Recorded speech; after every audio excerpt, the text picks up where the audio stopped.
Remember Frederick Washika from our last week's story? Washika is just one example of people with motor neuron disease. Motor neuron disease is a term used to describe various diseases which all have in common the fact that there is damage to the motor nerves that transmit the impulses from the brain to the muscles.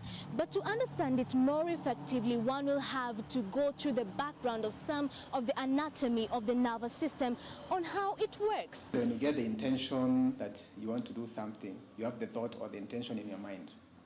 Now that intention is transmitted from your brain to your muscles. Say, for example, you want to move your hand or move your legs. It's transmitted by way of nerves, and those nerves are called the motor nerves. According to Dr. Ndege, motor neuron disease is a degenerative disorder where the nerves deteriorate without any external trigger factors.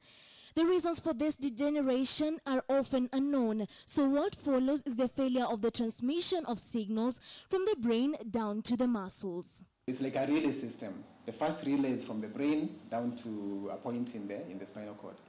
And the second relay is from the spinal cord terminating in the effector organ, which is the muscle. This disease also has different classifications, some of which include ALS.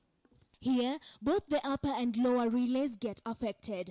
So the signs that one gets come as a mixture of the dysfunction of both the upper motor neurons and the lower ones.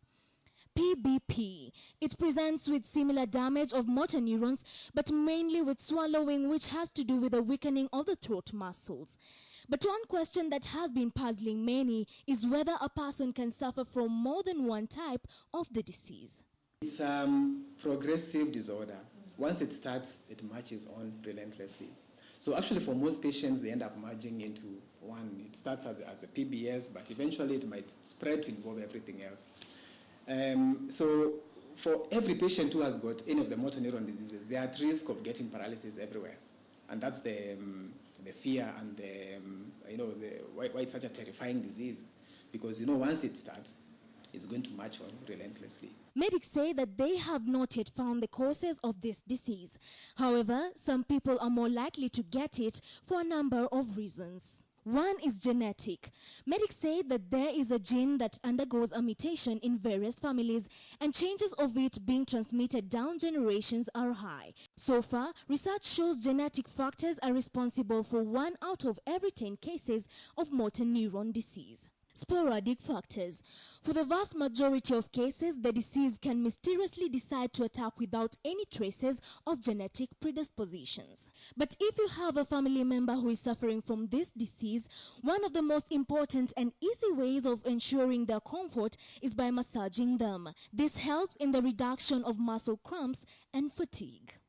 It is a disease that was unheard of a decade ago, but now it's here with us, and medics say that it's here to stay. Well, before we didn't know any information concerning this disease, but now we know. For KTN, I am Malaa, Kivila.